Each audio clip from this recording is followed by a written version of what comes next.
Hello and welcome to Perspectives for Monday, November 28th, 2016. I'm Deacon Pedro. We begin in Rome at the Angelus, where Pope Francis marked the beginning of the new liturgical year for the first Sunday of Advent. Today, he said, the Gospel introduces us to consider the idea of the visit of our Lord to humanity. There are three visits, said Pope Francis. The first, with the incarnation and birth of Jesus. The second, in the present, as Jesus visits us continually every day. And the final visit, when Jesus will come again in glory to judge the living and the dead. The Holy Father said that this perspective allows us to keep priorities straight, the most important one being our final encounter with the Lord.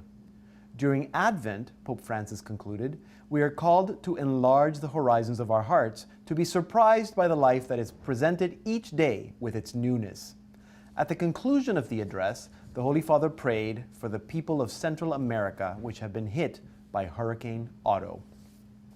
Also in Rome, on Saturday morning, Pope Francis addressed the winners of the 2016 Ratzinger Prize, Monsignor Enos Biffi and Ioannis Kourempelis.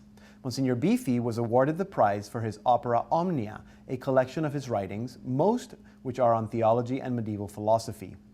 Professor Kourempelis is a theology professor at the Aristotle University in Thessaloniki in Greece and is widely known for his extensive teaching career and work in dogmatic theology. He is the first Orthodox theologian ever to receive the award. The Ratzinger Prize was created in 2011 to honor outstanding theological work in the spirit of Cardinal Joseph Ratzinger, who became Pope Benedict XVI. It is given by the Joseph Ratzinger Benedict XVI Vatican Foundation to scholars and professors who have stood out for their scientific research in the theological field. Humanity does not own God's gift of creation and has no right to pillage it. Those were the words that Pope Francis had this morning while he addressed a plenary session of the Pontifical Academy of Sciences. Pope Francis told the scientists that it was up to them to build a cultural model to tackle the crisis of climate change and its social consequences so that enormous productive capacities are not reserved only to the few. To do that, he said, scientists have to be free of political, economic, and ideological interests.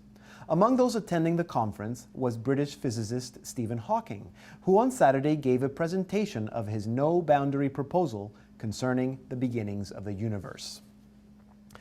And you may have heard that longtime Cuban leader Fidel Castro died on Friday at age 90. Following the announcement, Archbishop Thomas Wensky of Miami, where many Cuban exiles live, released a brief statement. His death provokes many emotions, both in and outside the island.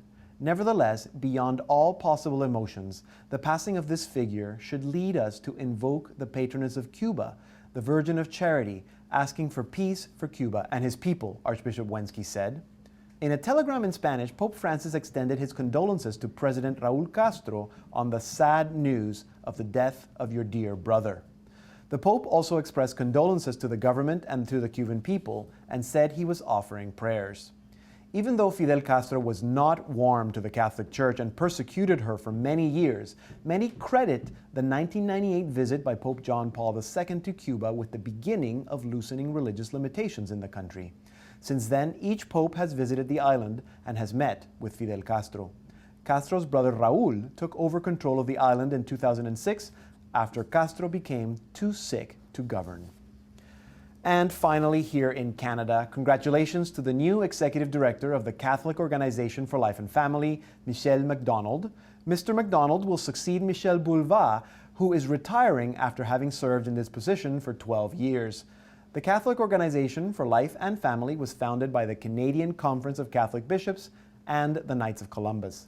Its mission is to promote respect for life, human dignity, and the essential role of the family. You can learn more about them and benefit from their excellent work at their website, colf.ca.